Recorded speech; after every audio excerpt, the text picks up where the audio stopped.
Good afternoon, colleagues, and welcome to this report back by the Emerge Africa team, who were at the eLearning Africa conference from 26th to 28th September of this year.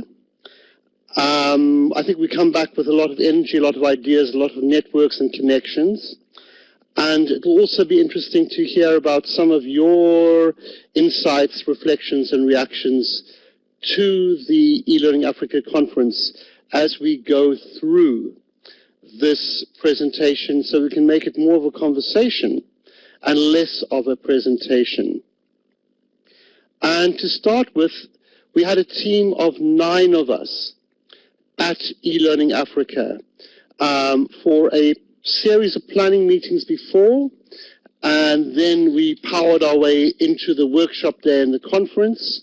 And along the way, we made contact with and included more people who came to join us where we were staying in Kigali, and connected with people from SILT at UCT, including Sakina and Laura Chernovich.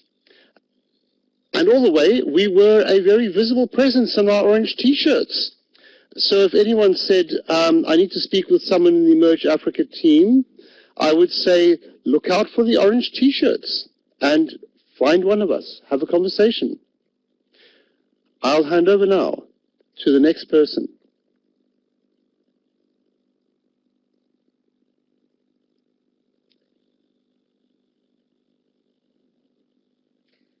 Okay, I'm going to take this one. It's Nicola speaking.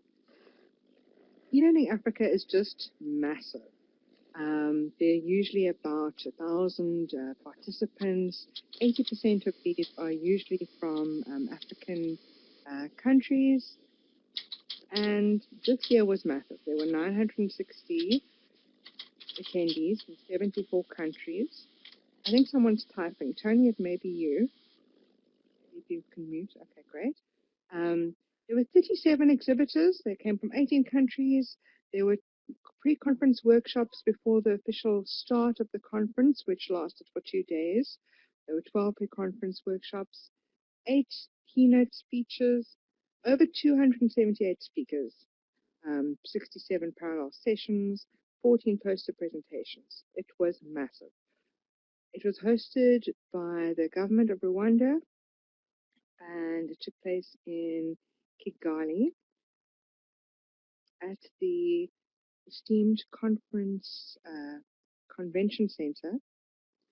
The audience is usually high level. On the eLearning Africa website, they say high level policy and decision makers and practitioners from education, business, and government. And the areas that are driving, those are the people that are areas that are driving e-learning adoption and innovation.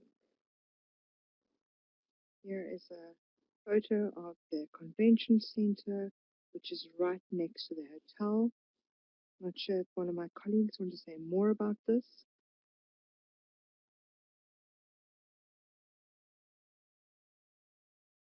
Kath, perhaps you want to jump in. Okay, sure, Nicola. Thanks. So this is Kath speaking, and as Nicola said, this is a view of the convention center from just outside the boundary wall there, and as you can see on the right-hand side next to it was the Radisson Blu, which is a very, very impressive upmarket hotel. And in between the dome of the convention center there and the hotel, you can actually see something that looks like McDonald's arches, which in fact is not McDonald's arches.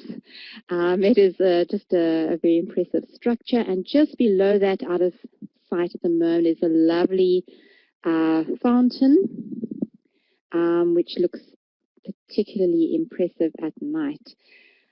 So this photo is actually taken from, as I said, just outside, and behind us there's actually a lovely fountain as well. So this is actually on a circle, almost like a circular island, and the road goes around it. So really it's like a big traffic circle basically that has a lovely landscape gardens and a fountain in the center. And as I mentioned, this is what the convention center looks like during the day. And at night, it looks beautiful. Very, very impressive. And actually, what you really need to do is go and have a look at a video, or even actually go to Kigali and see this for yourself. That the lights are very impressive. And they are the colors of the flag, as you can see, the blue and the yellow and the green, and they swirl around on top of the dome. So it's a beautiful, illuminated, animated visual extravaganza that happens on top of the Kigali Convention Center. And as I said, there's a small fountain outside as well, also with lights, and that is also quite spectacular. Okay, Jerome, you are saying that you are having trouble hearing me. Is everybody else hearing me fine? Just checking the sound. Okay, great. All right, Jerome, you might want to just run a audio setup.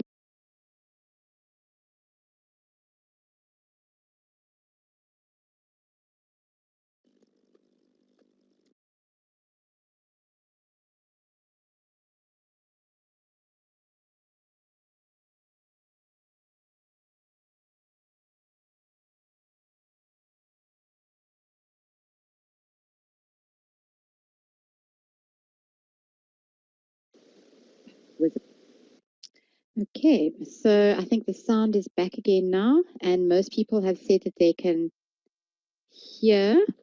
Yep, the sound did disappear there for a moment. I noticed that the microphone went off.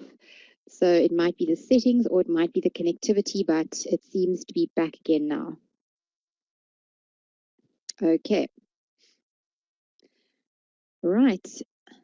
So on to about the theme, Uniting Africa. Let me pass this over to one of my colleagues.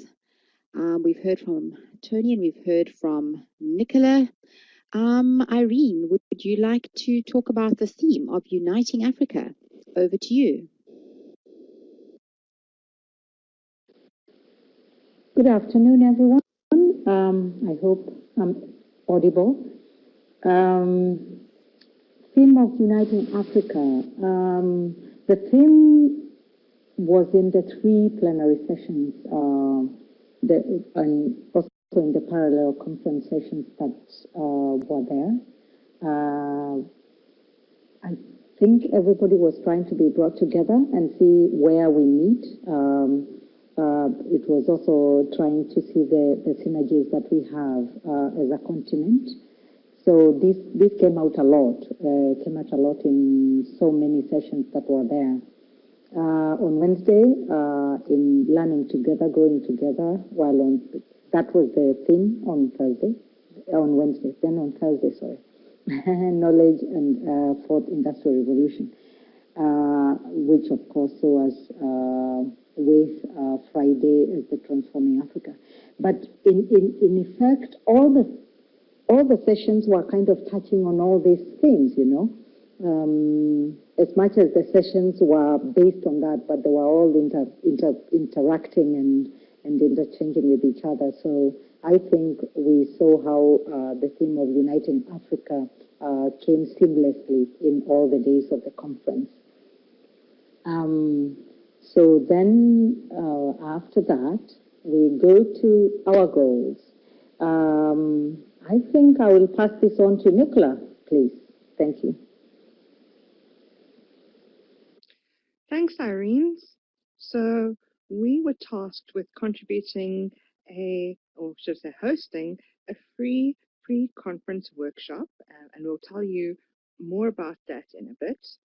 And we really also just wanted to meet new colleagues and invite them to the Emerge Africa Network, and also have the opportunity to meet people, existing colleagues and members of our network, face to face, who we knew would be attending the conference.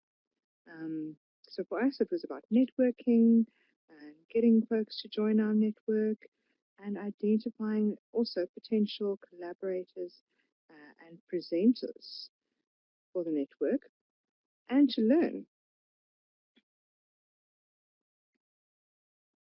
So we had this wonderful opportunity of meeting some of you who have attended our online festival, Emerge 2018. Some of these folks might look perhaps familiar to you, or if you're part of other networks. So Jodie Liss had a fascinating session. Her pictures here in the top left. I met with some colleagues who had taken the Facilitating Online course. Some of you who've done the course yourselves may know I'm always tweeting hashtag Facilitate Online whenever I meet, take a photo with someone I meet face to face. And I also met Judith Peet from the GoGN network. We also share some information about GoGN's activities on a regular basis. And I think the pic at the bottom really just shows how what a diverse group of Afropolitan, whatever word is your preferred word, what a diverse group of friends were attending the conference, and people that we met. Here's more pics of meeting and greeting, and making connections. I'm not sure if anyone wants to elaborate on something specific. Can please do so in the text chat. I'm going to go a bit faster because I know there's lots and lots that we want to share with you. So back to our workshop. I think I'm going to hand back to Kath for this one.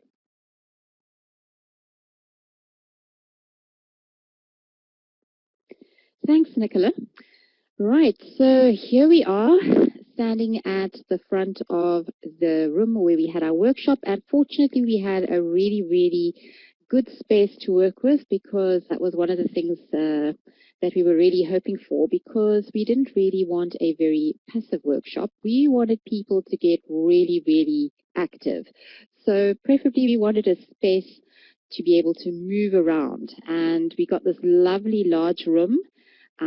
So we have our first slide, our title slide up on the screen behind you. As you can see, our session was called Online Facilitation, Unleashing Human Connection and Passion for Learning. So in this picture here, we've got from left to right, we've got Nicola, Irene, Tony, Jakob, and then myself, and then Jerome and Alice. So as mentioned a little bit earlier, we actually had 9 people in our team. So there's a couple of people missing from this photo, but these were the people that were in the room at the time when we were having our workshop. So this was just prior, before starting the session. Yes, as Irene said, it was really, really a great space and very easily accessible.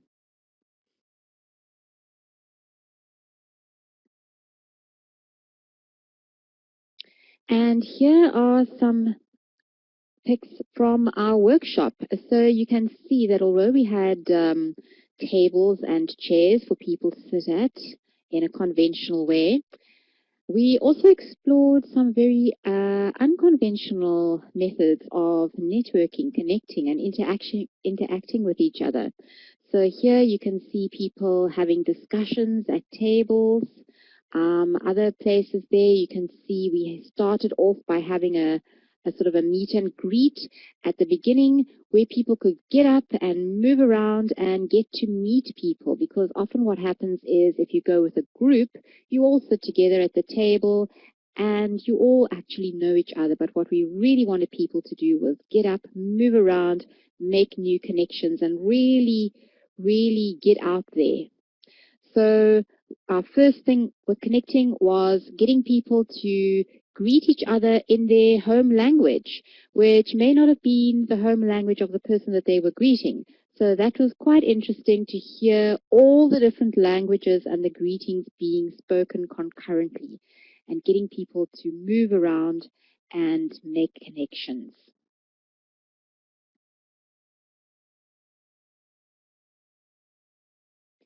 And our agenda for our workshop, it was a half half-day workshop. So we started around about 2 o'clock and we went through to the end of the day. And we had sort of designated areas and topics that we wanted to address. So as mentioned in the previous slide where you saw the people getting up and moving around, we started off with connecting with introductions. And then we talked about some of the facilitator capabilities, taking stock of the skills that people already have and where they could possibly develop further. And we then went on to talk about the human in the web space, which of course is a very, very important aspect, because although we are out there in cyberspace like this particular meeting, we are all converging somewhere in cyberspace and we are physically sitting at different locations. There's definitely a need for a human element. It doesn't all happen by itself and with robots and automation. And then after tea, we got people really up and moving and very excited. We will tell you a little bit more about that shortly on some subsequent slides. But we had a really, really fun activity immediately after tea that everybody really, really enjoyed. Yes, Jerome, you're letting the cat out of the bag there. And then we went on to applying, where we engaged in strategies and techniques to engage students and help them feel connected online. And we workshopped those through various different activities. And then we talked about creating value, where we had some stories from participants and members of the extended eMERGE Africa online facilitation network, and we got feedback from them as to the value that it had created within their context.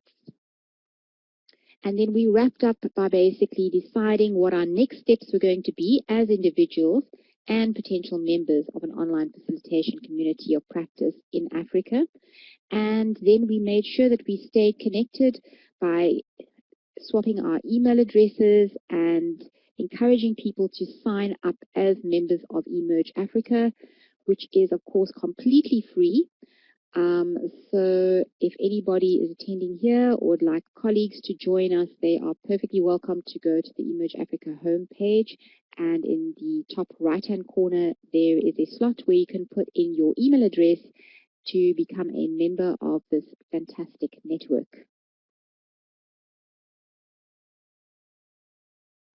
Here's another pic of some of our participants discussing various topics that we presented to them. Some of them were scenarios, some of them were things where they had to think about it individually and then join up with a partner and discuss and feedback. So you can see there's a lot of discussion happening here, a lot of networking and connecting, which was really, really great. And here's another shot as well. A lot of conversation going on here, a lot of dialogue, very animated. It was really, really wonderful to see how people really got involved and shared and collaborated together.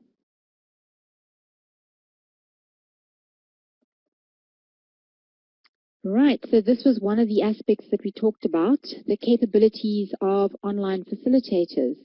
And this was actually done as an exercise for the individual, for them to actually see that there are different qualities of an online facilitator. There were 5 different qualities and there were different stages. So we encouraged them to look at this matrix and to assess where they were on this matrix, which would then help to provide them with a learning path that they could actually go on so that they could try and up their skills in those different areas. So this was done as a sort of an individual reflective exercise. Yes, as Jerome's saying, the metrics were very specific and a useful tool.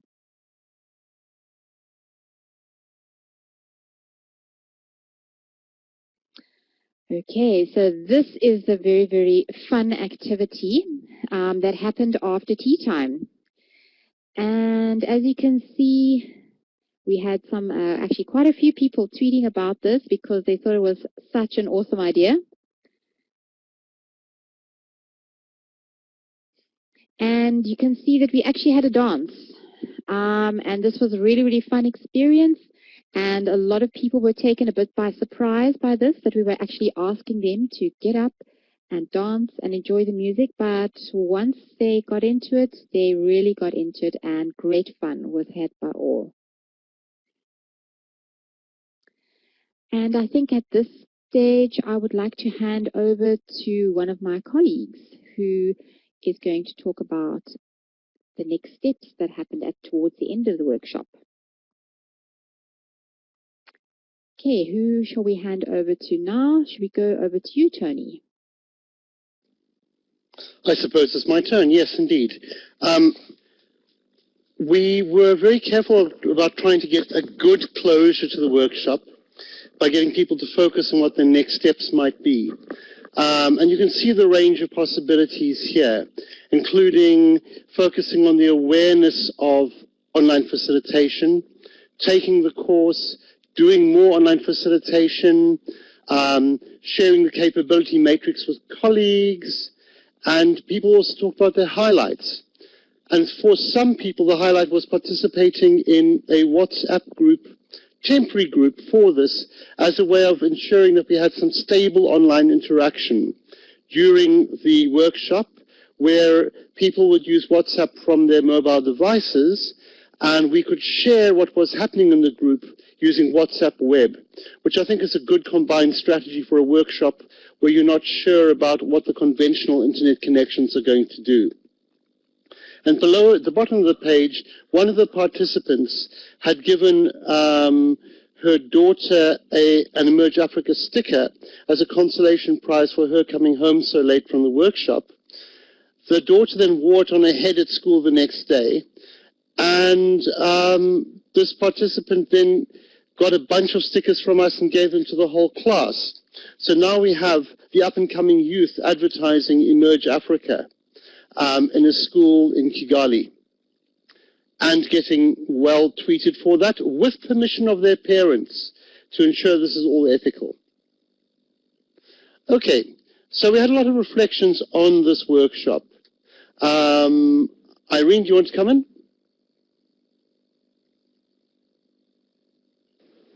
Yes, Tony, I'm here. Hello, everyone. It's Irene again. A workshop reflection. I think just the willingness and the turnout that we had for those who participated indicated that the importance of facilitating online. I think people are realizing that facilitating online is going to be the next frontier for online learning or for learning generally. So that was the indication that we got. Of course, the interesting take on discussion, we had a scenario where we were saying there was a sexual harassment in an online course, and we had it discussed by the participants, and it was quite an interesting take and discussion that went around that. That was one of my highlights, where I realized that we need to handle the sexual harassment on and off our where we work, and even in institutions of higher learning. The time was limited for the workshop because it was only half a day, so we could only do so much, and we left people wanting more. So that I don't say what Kath was thinking on her part. I'll let her just discuss about her part of the slide. Please, Kath. Thanks, Irene. Yes, and just to pick up where Irene said now that the enthusiasm of the participants to engage and connect during this time was absolutely amazing. And just the willingness to share and collaborate, and of course the wonderful connections that were established during each of those activities, where we got up, we moved around, we did things that were maybe slightly unusual, got people out of their comfort zones, but once they actually explored beyond those usual comfort zones, they actually found they were quite comfortable doing other things as well and really enjoyed it. So I think that made it really memorable for them. And as I said there, the sheer excitement of being able to dance together. I don't think they thought they were going to get the opportunity to dance in a workshop when they signed up for this. But once our workshop was over, and on the subsequent days, I had multiple people coming up to me saying, when is your next workshop? I want to join. When is the next workshop? And I had to tell them that, sorry, we only had that one workshop scheduled, and they were actually pretty disappointed. So I think once the word got out, they really were enthusiastic about it, absolutely. And now there's a section about Sakina and Laura's workshop. So, Sakina, are you going to be reporting back on this? Yes, thank you. Can I be heard? If anyone just wants to type in the chat, if you can hear me. Great, thanks. Thank you to Emerge Africa for the opportunity to have a little slot in this feedback session. So my name is Sakina Walji. I attended the conference in two capacities. So I'm an online education project manager based here at the Centre for Innovation in Learning and Teaching at UCT. And I'm also part of the research team of a project that is called the Unbundled University, researching emerging models in an unequal landscape. And so I'll talk about the workshop that I ran along with the director of SILT, Laura Chenowitz. That's a picture of the two of us there. And we ran a workshop, a pre-conference workshop called Planning Your Institution's Online Education or Training Strategy.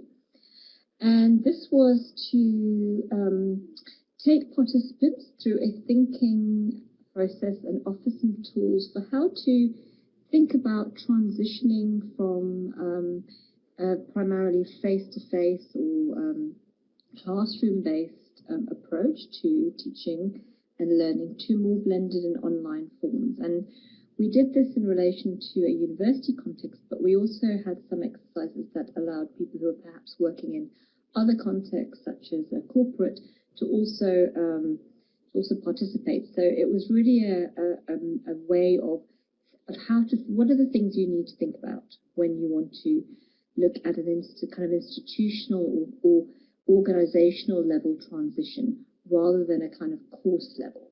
So we had developed this workshop for people who are in planning departments, at kind of senior leadership level, in departments, ICT or learning technologies departments or units like ourselves who are having to think strategically about large and whole-scale transitions.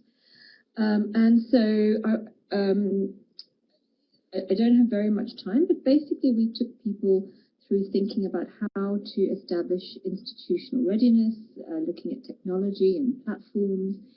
And then we talked through an example of how you might decide what your institutional organization strategy is, looking at the different types of online and blended provision, whether that's short certificate courses, or whether you're going to look at MOOCs or open courses or digital materials, or whether you're going to go for full online accredited programs and degrees. And so once that, people had an opportunity to map where their institution was on this kind of continuum, and then think about strategies. And then we went quite practical, and we actually looked at what it would take to say, for example, a degree or a course, and then we introduced all the particular services that might be involved. So, I mean, that's in a nutshell the idea around the workshop, which was around, what do we mean by going online, and how might you think about it, and what are the building blocks that you could to achieve that. It was the first time we'd offered this particular workshop, and in fact we were very pleased with the way it panned out. They had to move us from a small to medium-sized room to a large room, as you can see there, because we just had a whole bunch of people turning up suddenly. In fact, it doubled in size. We were told we had a certain number, and then actually double the number turned up, which was great, but also quite challenging. Anyway, so the kind of feedback we got was that we felt that the tools and techniques were very useful to people, and it was quite participatory. We had created the workshop as Google Slides, and we shared that in the workshop, and then people were actually able to, for example, when they were doing their own institution strategy, they just made a copy of the template and then worked in the slides themselves. So they kind of customized a version of the strategy for themselves, and that worked really well. That people had bought a device, and we had tables, and people just worked away and then shared with partners. So that went quite well. That was the workshop, and over the next few days, both Laura and I had some really great conversations with people about their institution, their strategy, the kinds of tools that were useful. And in fact, what we took away from that is that we really need to do this as a full-day workshop. It was a half-day workshop, but actually the kinds of activities that people really wanted to sit in, they wanted a little bit more of a kind of one-to-one time with the facilitators as they develop their tool, thinking and engage with the tools. So we think that actually in future we would be able to make this more, into a full one-day workshop, and that it would actually be useful. So that was the workshop, and then if I go on to the next slide, the second part of my sort of engagement with the conference was to actually present a research poster, and this was from our project that I mentioned initially called the Unbundled University, where we are looking at what models of online provision is emerging when we look at three elements of what's happening to higher education: unbundling, which is the process of disaggregating educational provision to constituent parts, and which could be delivered by multiple stakeholders. So, for example, mainly we think that when a university offers a degree, it does all the work, but more and more we're finding that people are perhaps outsourcing elements of the delivery, such as student support in particular, or admissions, and sometimes the course coaching, sometimes the production is unbundled and outsourced. For example, if it's going online, you might have another entity actually making the video lectures, for example, or we might have another entity doing the assessment. So lots of interesting things are happening as a result of unbundling, which is mediated by the availability of digital technologies and also the entry of market players. So that's private companies who are interested in higher education as a business opportunity.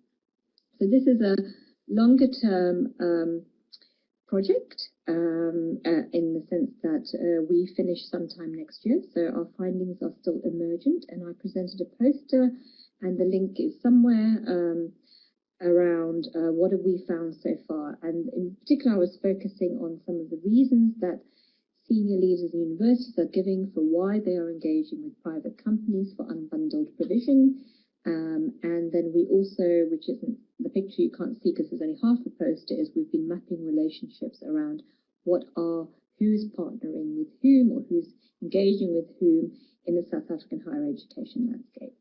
So that's a very quick overview of the research that I was presenting at the conference. And again, there was great interest about this because this is affecting lots of people, even if they're not actually doing the unbundling, or they might not be in a necessarily senior position to make decisions. They are in fact affected by it, and so it's giving language to perhaps things that are happening around us as more and more of higher education in particular is going online in different contexts. Okay, and then my last slide is really I'm just sharing a blog post about my reflections on the project, and if you look on the eLearning Africa hashtag ELA18, I think eLearning Africa tweeted it out, but I just wrote a blog post for our blog for the Unbundled University Research Project around what I found particularly interesting that related to unbundling. So I've had some nice feedback about that, and I encourage you to read it and welcome any feedback. So that's all from me. Thanks very much, everyone. And I'll look in the chat for anything I need to respond to as I go through. Thank you.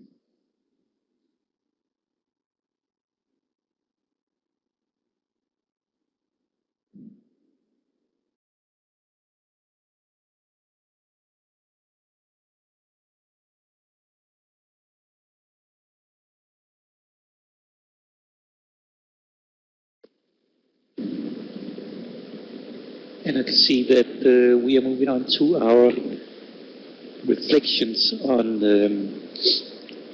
other on other presentations that happened during eLearning Africa. I'm wondering, Gabriel, are you able to use your microphone to talk about the first part of the slides?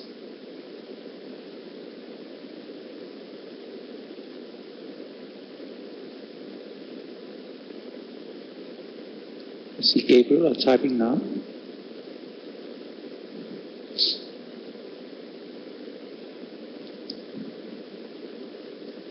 And this is, in fact, from the first day, which was officially where the conference was running workshops only. All right, Gabriel, I think I will talk to my reflections. Then maybe we can catch up with you a bit later. I attended the first morning session, a morning workshop organized by the German development agency GIZ. And mainly they were talking about offline internet. Basically, you put up a computing device and with a Wi-Fi connection, but not connected to the internet itself, but with resources stored on, accessible for participants in nearby, as a way to overcome the fact that, which is known as a last mile issue, that you have internet but not connected out to, for example, remote villages. So we had some nice demonstrations of among other things, a Raspberry Pi, which is a very cheap small computer. Cost around $25 US, I think, around that, which they set up to and demonstrated how you could actually access contents from that, for example, online courses, and then, of course, offline. It was a good workshop. It was interesting to get that thinking in. But as I write on the slides, the question is if whether the items that showed that can actually scale in the actual context, can they actually cover enough? And if so, it would probably require more resources. But an interesting idea to keep in mind that internet doesn't always necessarily have to be connected to the World Wide Web. Before moving on, to see if we have Gabriel, if you maybe want to type something, or maybe perhaps you have access to your microphone.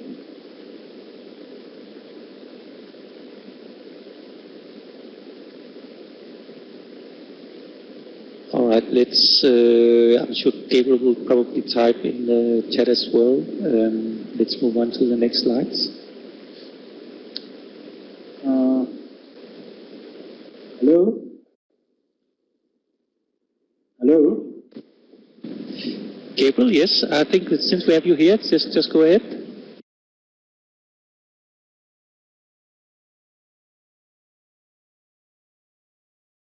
Okay.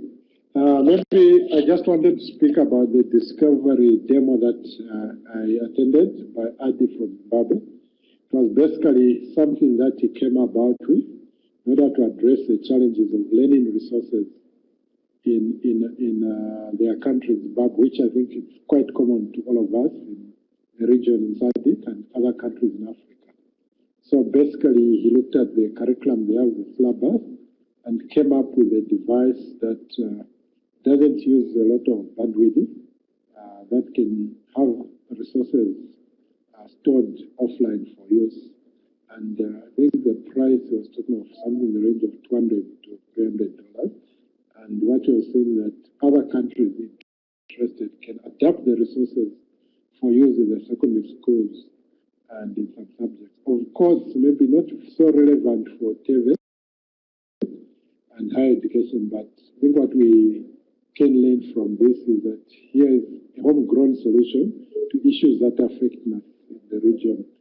I think others in higher education and vocational education could maybe think of coming up with something similar. So I intend to communicate with him so that maybe I link him up with my colleagues in general education. Of course, I have a personal interest with my children who are in high school so that they can also use the resources. But it was quite well presented, and I did get his contacts, and I think it's worth exploring in terms of the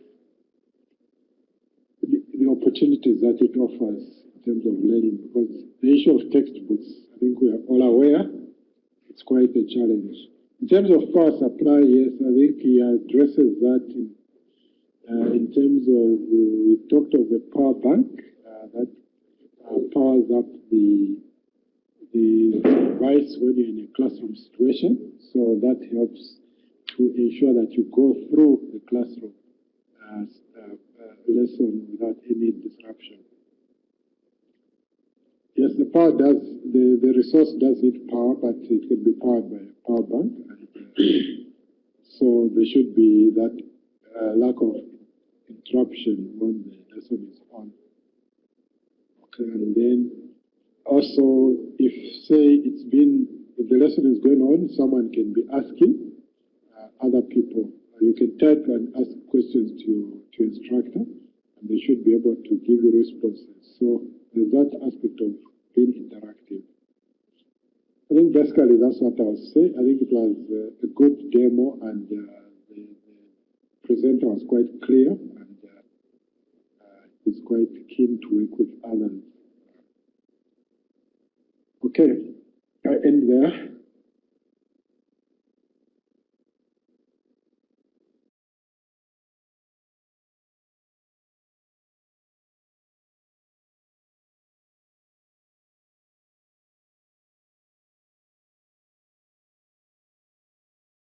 Thanks, Gabriel.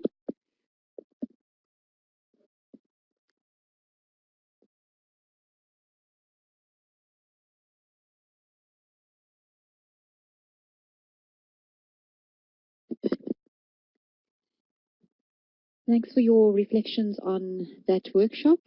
And here you can see on the screen some other reflections from our team members. From Mohammed saying it was well attended, good interaction from participants, lively and self-motivated to learn. And the most important point for him was a mix between learning and play. And of course, I've already spoken a lot about the enthusiasm and willingness to collaborate and share. And I think the thing that struck me most was the vast potential that exists. Now, that was the most exciting thing.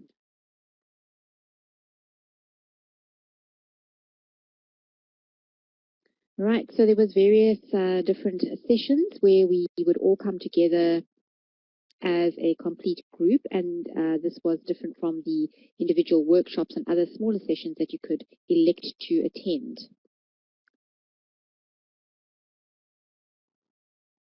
So these are some of the reflections from the day one, the opening plenary. So I'm not going to read all of them verbatim because you can read on the screen. But here is some feedback from Gabriel, who we've just heard from, and from Tony as well. And then there was a session about how is technology driving transformation in universities. Tony, would you like to jump in here and say something about this? Absolutely. I think there is an issue around the way the conference selects and supports presentations from people who are emerging researchers or are making transitions in their research from one area of expertise to an area where they don't have as much expertise yet. And certainly in that session, I saw some indication of some gaps with, for example, somebody reading what sounded like the most boring chapter from a PhD literature review and trying to read it, the whole thing, and various other issues around what was being presented and how it was being presented, with no sense that there was really any support available to help the people in the presentations on some kind of improvement path. And I think there may be an opportunity for us to make a tie-in between our research supports pilot and project within eMERGE Africa and eLearning Africa. Let's move on to the next one.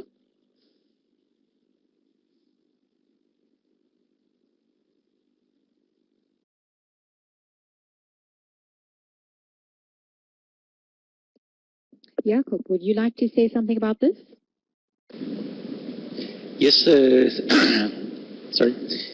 Thanks, Kath. I will I attended a session organized specifically by the African Development Bank, mainly with representatives from Ivory Coast, actually only from Ivory Coast. There was a lot. It was one of these sessions that take sort of like a macro view, socio-economic macro view of what we can actually do for the continent. Lots of things there, but the things that I noticed being in education was first of all the requirement that they aim to create 25 million new jobs. I think within the next 10 years. I think so. But I think that they placed a specific attention to universities as being centers for sort of like areas where you could establish centers of excellence, where mainly they could function as incubators for new companies, and also for teaching, for example, students to how to code, make mobile apps as a means of starting businesses. This was, however, sort of very critically inquired by members in the audience. To kind of summarize what I heard was, is this new ideas, and one particularly stated whether universities could actually provide the drive for new businesses, and whether venture capital isn't just aiming at creating companies that doesn't really create that employment that they envisioned. So, and I was left with a sense that this may have been something we heard before, and maybe next year, and whether there's a need for other kinds of engagements. But that's nice as a frame, kind of, to continue the debates. So let's move on to the next slides.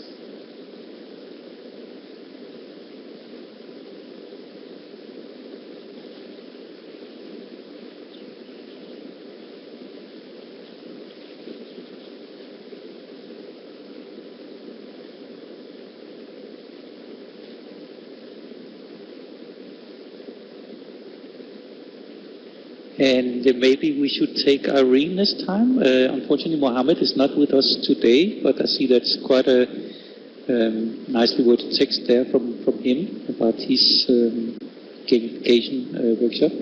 Irene, would you like to talk now? Oh yeah, most definitely. The curiosity that we caused with our orange t-shirts made it very easy for us to interact with people, for them to ask questions, and I think just the color made it attractive for people to come and just talk to us. I do know that it was easier for me to approach quite a number of people especially at the exhibition area, and we didn't have to do much. So that was my reflection about having that. Kath, would you like to say about your part? You know, I like the fun part, so you do yours.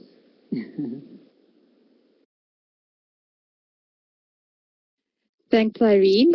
Yes, no, I was pretty much impressed with the overall slick and comprehensive organization of the event itself, and there was quite a lot of information around in various formats, in printed format and digital format, and that really helped people to take advantage of all that was on offer. And really, there was a huge amount of information on offer there in all sorts of sort of workshops, one-on-one, collaborative things, panel discussions. There were vendors there of different services, service providers. So it was really a very large event with many participants. And on day one, we had an academia track. Nicola, would you like to speak about this for a little bit? Sure, Kath. So each day, I think, had an academia track.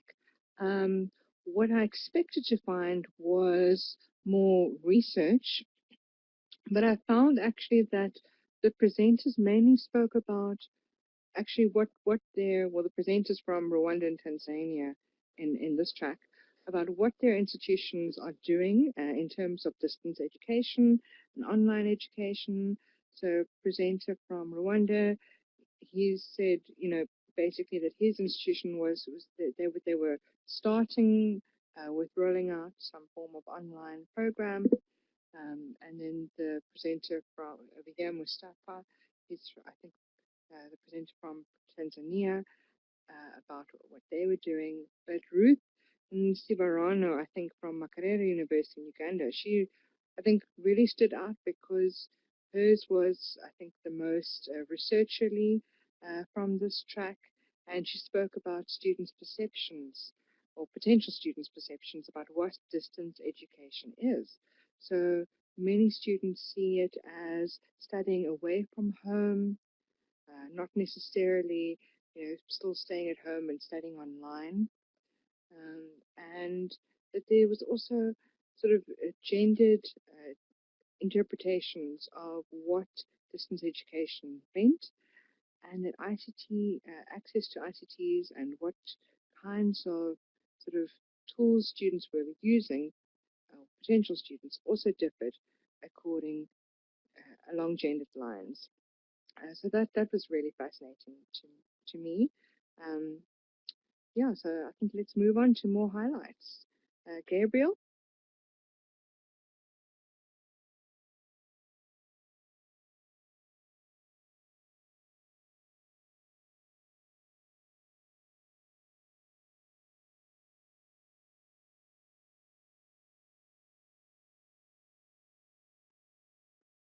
Gabriel, do you want to share your reflection about the women's empowerment session? Sorry, I see he's disappeared. I think Alice went to this one, and Alice hasn't said anything. Alice? Hi, can you hear me? Yep. Hello? Alice? Oh, okay. I chaired this session. It was a really interesting and useful session, and it covered quite a sort of a wide variety of interventions that are being carried out in different spaces to empower women, starting with the girl child. Caroline from Tanzania has a project called Apps and Girls, where they target young girls and teach them coding. And she speaks about technology in that space as a silver lining, not a silver bullet. But she felt that there's a need for these young girls to be targeted early to teach them about and give them skills in the technology space so that they can achieve change and develop and hopefully aspire to be part of the 11% of women that are in the Fortune 500 space and the 5% that are involved in tech startups, and to try and increase these percentages. We had also a presentation from Rick, who is based at the Akila Institute in Rwanda, which is an organization that has been developed to educate and empower women. It's a very interesting model that they use, which has been developed in alignment with Rwanda's move towards competence-based education. And the women at this institution are basically given opportunities and are educated around issues that are linked to needs in the market. In my opinion, is a very ambitious and an innovative idea. But Rick's idea is that dream big and start working towards your dream, and it will come into being. And then there was a very interesting presentation by someone who looked at stereotyping in the tech space, and who talked about the fact that despite that there's a need to bring women, more and more women into the tech space, the reality is that there are a lot of things about technology that are actually barriers to women in bridging that digital divide. And we had some very interesting conversations and learned about the various stereotypes within technology itself that are not necessarily empowering for women.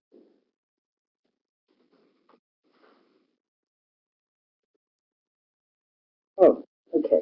And we talked a little bit about the gender bias in technology, and the fact that in general people feel that male tech is better and that males are brilliant and genius, as opposed to, I think you better move on to the next slide. Thank you.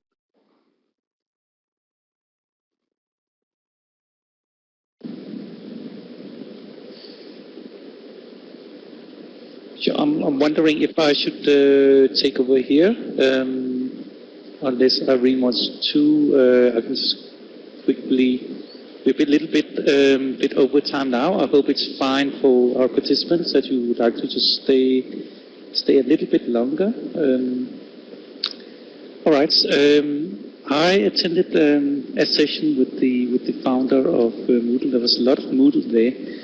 It was quite nice. It was quite packed, but we had some very nice, interesting sessions with Promuyinda from Makerere University, and Edith Funka from Tanzania Open University, and Mildred Ayer from I see I probably made a spelling mistake there, Maseno University in Kenya, or speaking about like how they were using Moodle as a basic element in their system, LMS.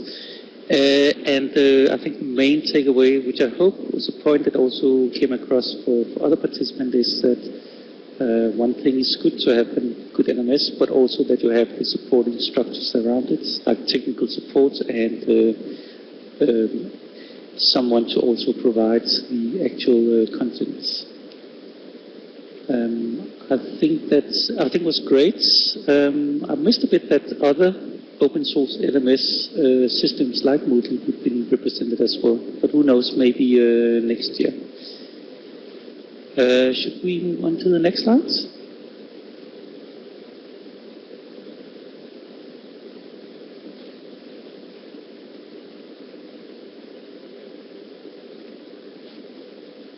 Oh, yes.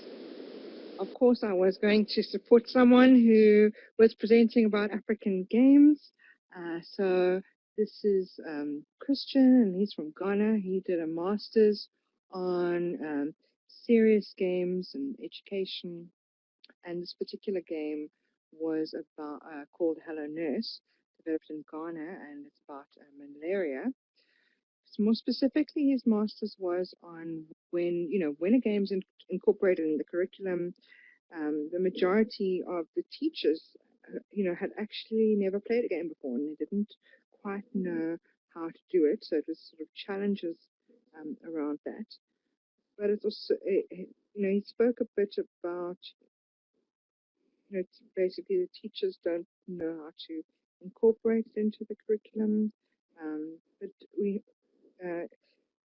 he also spoke about African game design challenges faced by this, because it's an emerging industry in many African countries, where they are, also it's got huge potential for, in educational spaces, especially, serious games, but there are limited budgets for development, and we're looking to see how we might network exchange, sort of work in this space to change the narrative around African games and to create the awareness about the variety of games out there that are locally designed and how this can help challenge representations of what people understand as an African game. Also to look at games that use local cultures and stories to create games that are designed for a local audience. Yeah, so I'm going to share some information about this game for anyone who wants to play it. It's called Hello Nurse, and it's developed by Letty Arts. So, okay, I noticed some folks have to leave. Okay, so his name is Christian, and I'm sure if I say his name, I'm probably going to say it wrong, his full name. So I'm going to share his details on Twitter. From Twitter.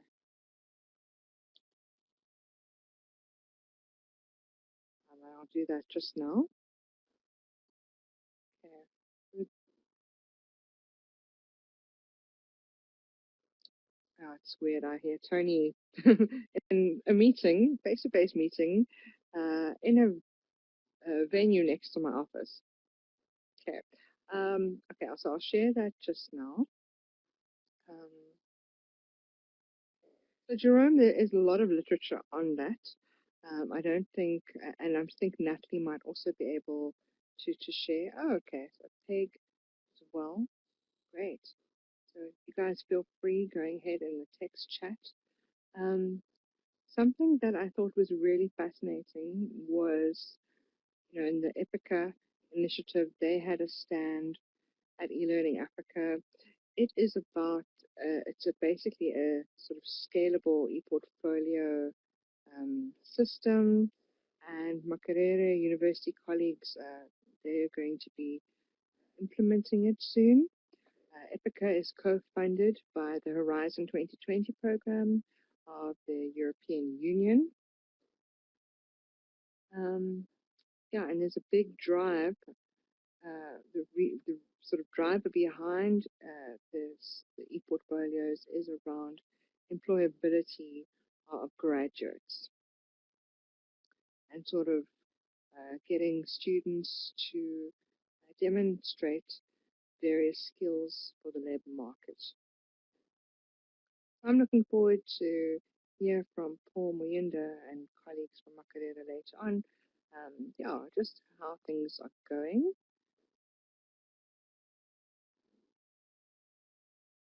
All right, and we also had Laura, our director. She was one of the keynotes. Yeah, I've been talking for a while, so maybe I should hand over to Kath.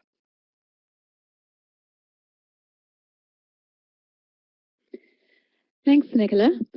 Yes, so as Nicola said, we have Laura here on the left, one of the keynote speakers at the conference, and also presenting together with Sakina, who talked to us a little earlier on about all the work that they've been doing and that they've been investigating and researching. So that was really, really interesting to hear that, and funny enough to actually go all the way 4,000 kilometers away to Kigali to actually hear someone present that is in your same institution. So that was an interesting experience. Right, and then of course there were various plenaries and debates. So, Irene, I see you've got some reflection on this one. Would you like to tell us about your reflection on the plenary debate? Most definitely, Kath. The plenary debate was really good. Well, it was about artificial intelligence and which way to go. And I think it was a great debate. It was wonderful. The mix of panelists was really nice. I loved the woman who was there. Well, of course, I'm biased, which then leads me to saying that we need more women in that panel. Last year, we also had one of us as the only woman in the panel. So I think going forward, the mix of the panelists in terms of gender needs to be considered. That said, the quality of the discussion, the presentations was really good. So that does not mean that it wasn't that good. So I think we did good. Since Estonia's left, there was a Bitangan demo who was on the opposition. But he's from Kenya, and I do know that he's really into artificial intelligence, and whatever he said there was purely because of the debate. So I think some of the people at the conference got confused by his stand, but he's really into artificial intelligence and a big person in blockchain technology. Let's go on to the next one. Let's see.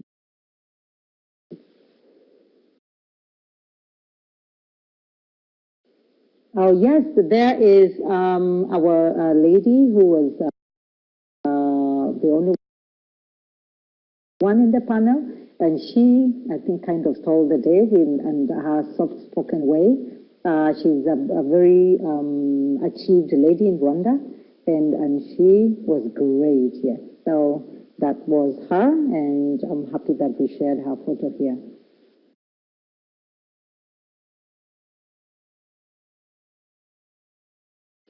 Yes, our Kenyan bred Bitangan demo there, and also the other gentleman. I probably can't remember his name now, but he was really good at the debate was wonderful, yes. So I think we need to move on with the debate now.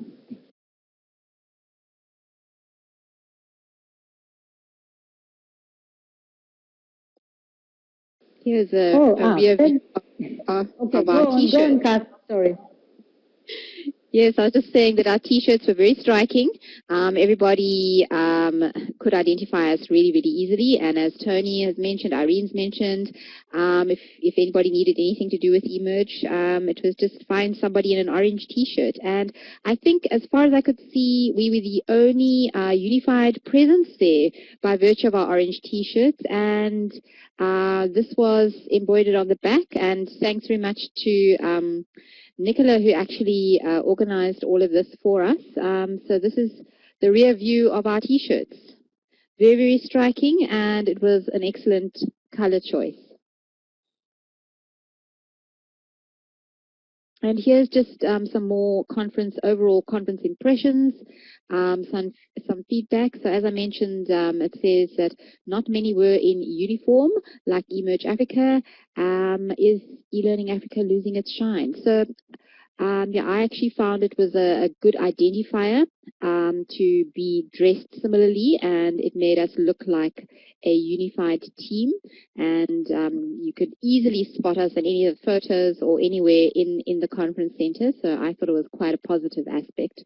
Another reflection was the opening plenary is held at a time when people have had a long day from pre-conference workshops and some traveling, and they maybe need to consider having it much earlier. Yep, so that actually happened on the very first day, right at the end of the day, which was actually sort of a pre-conference day. So as has been mentioned here, it may be better to actually move that to a time when people are fresher. And then one other conference impression was there was too much emphasis on participants attending certain sessions over networking. Okay, so there were a lot of concurrent sessions happening. There were some, as we mentioned, some sort of plenaries and discussion debates and things like that where everybody was together in one central room. But I think there were 12 concurrent tracks happening at once. So you had to choose really carefully, and to try and get round to cover everything that you really wanted to engage with. And then the final quote there was quite a heavy focus on development, youth empowerment, employability, and entrepreneurship. Nicola, here are some of your impressions. Would you like to take us through these quickly? Thanks. Over to you.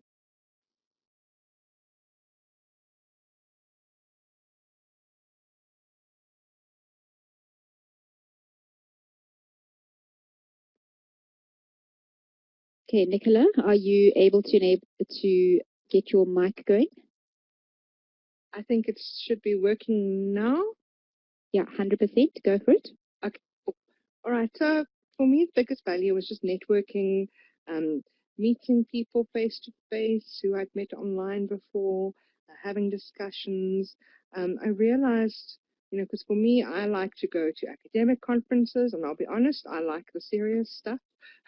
But I realized that that's not the kind of space where one goes to engage with fellow researchers.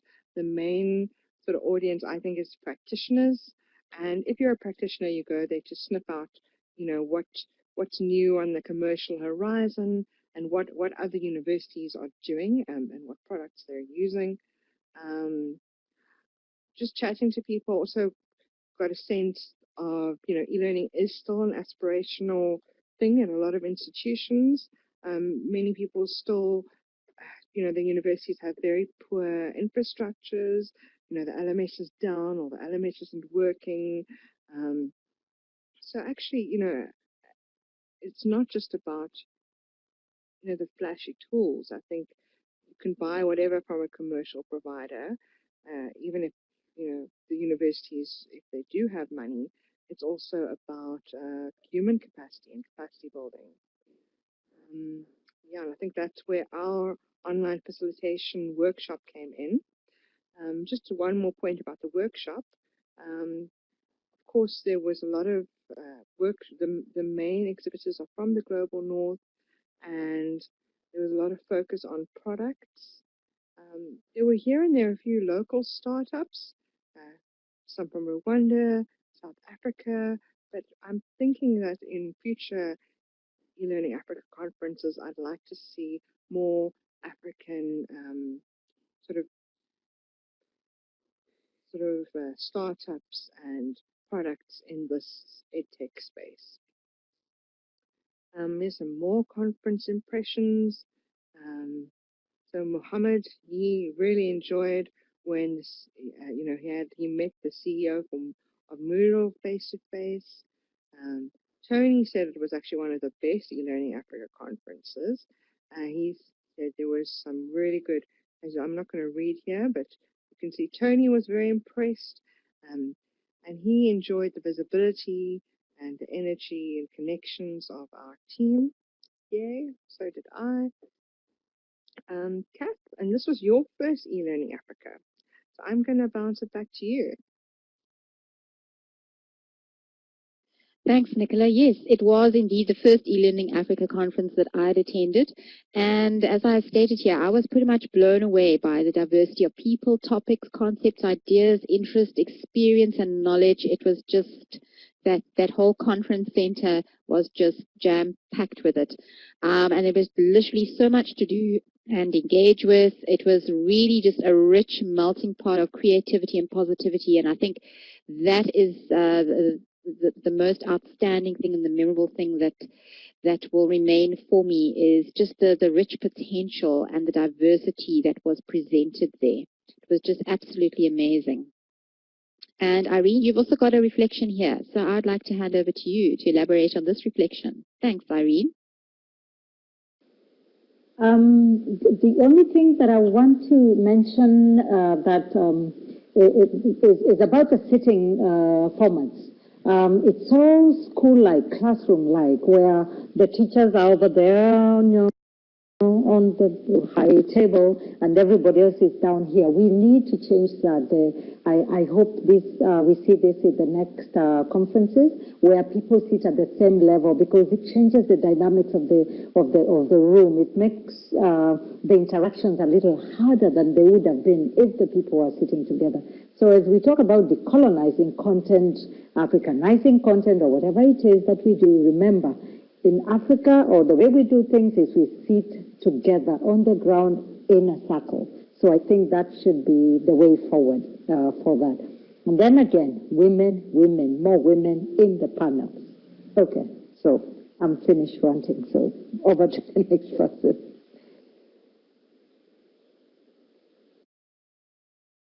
Thanks for that feedback, Irene. It's always good to get great different perspectives, and that's one of the great things about this conference is the diversity. And this part here, just thanks to the eLearning Africa team that we always engage with. And these are some of the key people that were involved.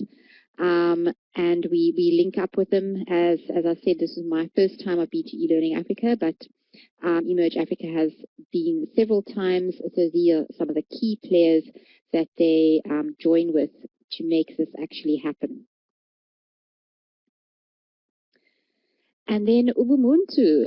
Nicola, would you like to speak a little bit about this and how we came across this concept and what this symbol actually means? Okay, sure. So this was, we first saw it in the magazine you get on the plane that tells you, you know, of course, because it was Rwanda Air, it had a wonderful feature about Kigali and about the Genocide Memorial Museum. But this photo was taken there, and it was it was a really powerful experience going to that museum. So some of us on the team went there. And yeah, this is where we came across the concept, and it's very similar to the South African Ubuntu, and you Rwandans have, sort of coined this concept to mean goodness, humanity, generosity, kindness. Yeah, they call it greatness of heart. You'll see it looks like a heart. So I don't know if you could read it, but the poster in the background says a person who has Ubuntu is someone who has a greatness of heart. In the context of the genocide against the Tutsi, Ubuntu refers to those who selflessly risk their lives to rescue or help those who were persecuted. We can all be champions of humanity by standing against division wherever we live. So they had quite expensive jewelry with the symbol. I really wanted to get something from there, but then decided against it. So it seemed a bit of a tourist trap, but I just loved this concept and the symbol. I think also Alice or Irene, Kath, Jacob, you want to talk about, what we learned at the museum at all? Feel free to take the mic.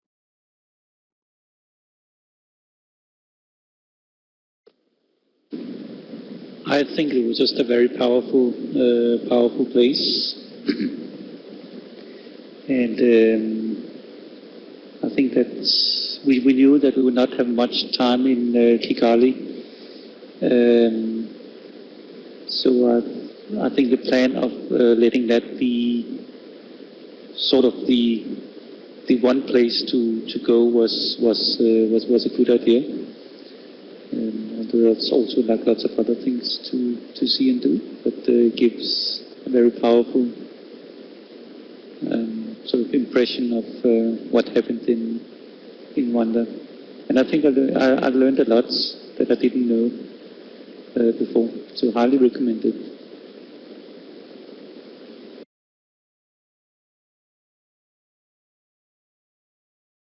Yeah, I see Natalie's reflection. She said she also found it very thought-provoking, took away the model of forgiveness being linked to the focusing on the future.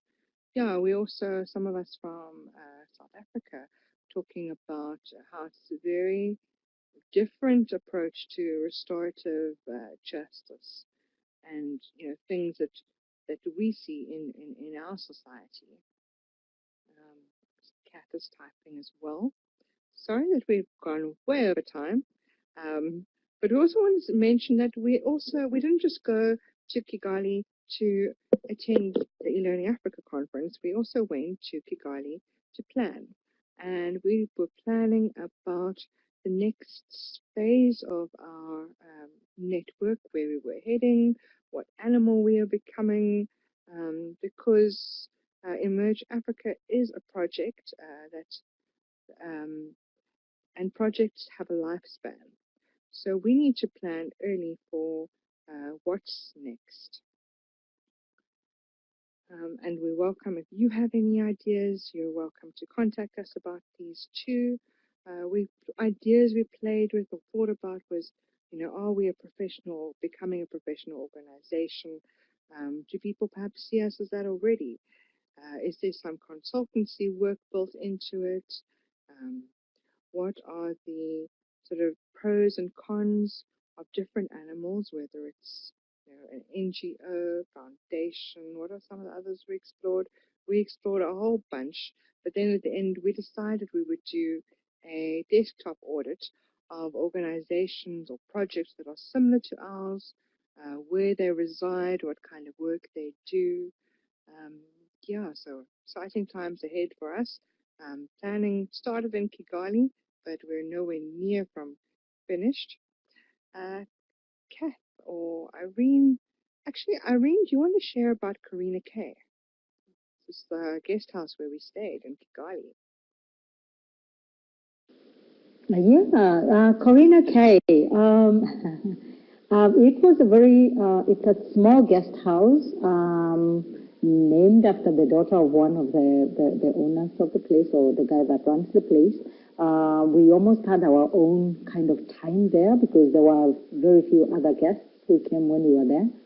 So, and we enjoyed the cuisine, we enjoyed the food that they made, which was freshly from the market.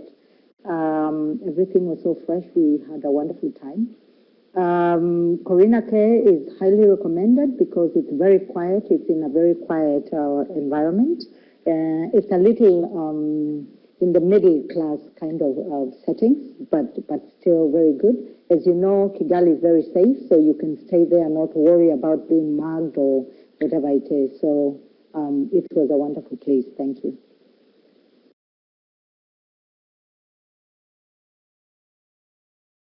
And just to add to Irene's reflections about Karina K, on the screen you can see some of the fantastic meals that they served for us. And while we were there, they really, really got very creative and were very accommodating to our quite broad dietary requirements. So you can see here they had lovely fruit for breakfast, they had wonderful salads, and they were very creative with their meat dishes as well.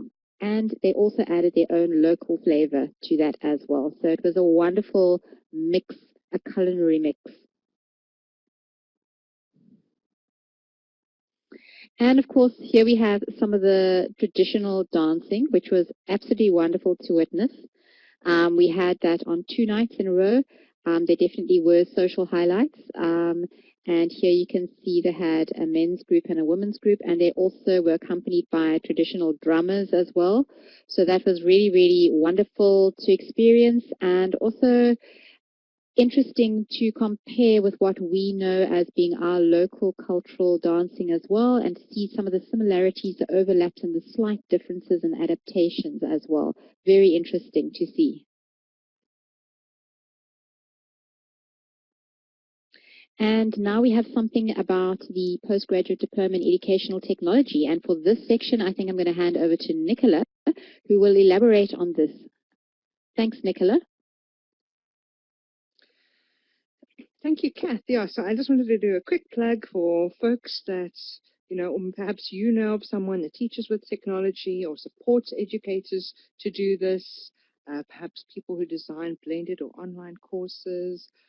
to apply for a postgraduate diploma in educational technology at UCT.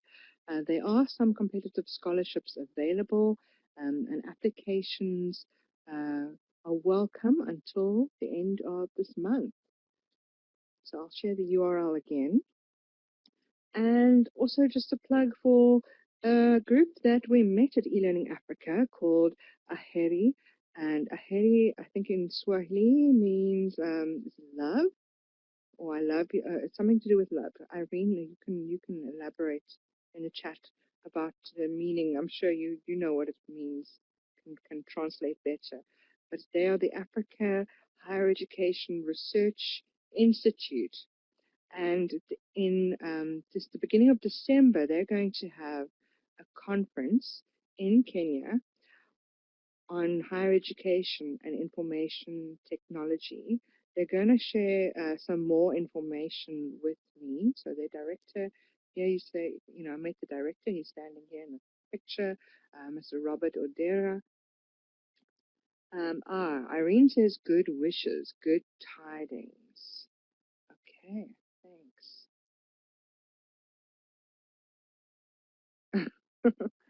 Great. Translation in real time, just awesome. Yeah, but anyway, so we'll be sharing some more information about this in our newsletter.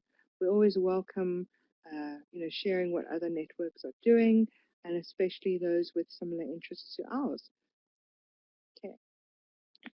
And then events to look out for is we have presenters who've agreed to present to our network, dates to be confirmed. Paul Prinsloo on letters to a younger scholar, who's looking at alternatives in publishing, and Osman Sadek from South Africa, who's done work using the technology acceptance model. He's going to be presenting to us on teachers' e-learning practices. So that will come up in a bit. So just stay tuned. Yeah, any questions for us about the eLearning Africa conference?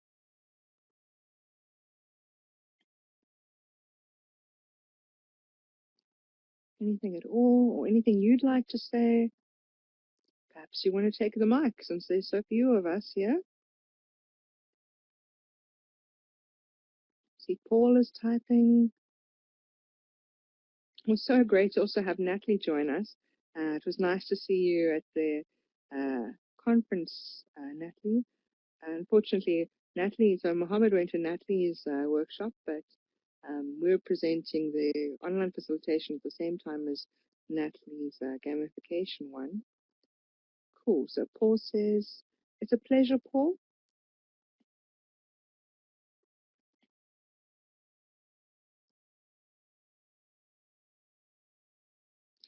And also keep sharing anything that, even your work, Natalie,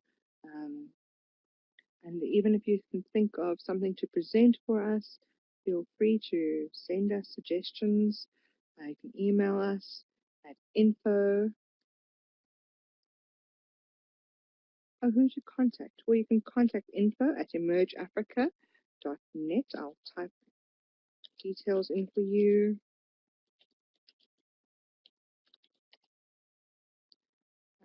As well as my personal email.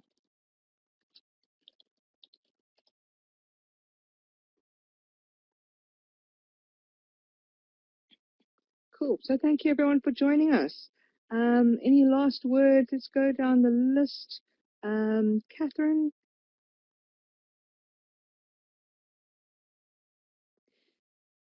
Thanks, Nicola. Yeah, so I think this has been quite a comprehensive report back, even though there was a lot happening. But we've touched on quite a few aspects here. And the next one lined up for next year, I'm sure we will be presenting again. Maybe we should schedule more than one workshop, seeing as we've now set the bar quite high, and we have a reputation to keep up. So thanks everybody for joining us today, and keep well. And I'll hand over to Irene. Thank you, everyone. Thank you, Kath. Thank you everyone for joining us today. Thank you for the team for putting all this together and for everybody that joined us. I think we've picked up a few things that we need to do for the next round of eLearning Africa conference. Have a good afternoon. Over to you, Jakob. Thank you, Irene. Also, same from me. Thank you so much for joining us and bearing with us for going this way past time. We usually tell our presenters, please keep within time, etc. But so thank you for staying around, and also, yeah, thank you for being here. Thank you for supporting the network, and we hope to see you in further online engagements in the sort of like near future.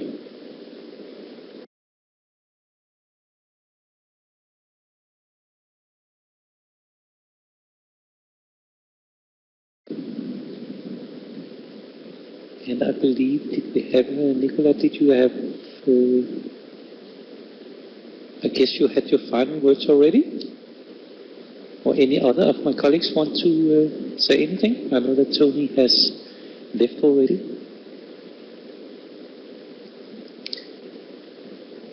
No, not at all. Just goodbye, everyone. Have a great day and see you online and going out. I know Kath has queued up a little video clip for us, I think.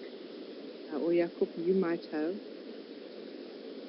I haven't, but perhaps Kath can just look for us. Here we go. Where we are going now, and we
of understanding Thanks, everybody. I'm glad we could share that with and they you. even introduce us as Our things fun that activities that we humanity do is at heading our better than what workshop. you introduced. So that's part of where we are going now. Thanks, and everyone, for joining us here today. And we trust we shall connect again in our online sessions and webinars, which we shall keep you posted about. And please sign up if you're not already a member by adding your email address to the homepage on the eMERGE Africa website so you can be informed of our next events. Thanks, everyone, for joining us today.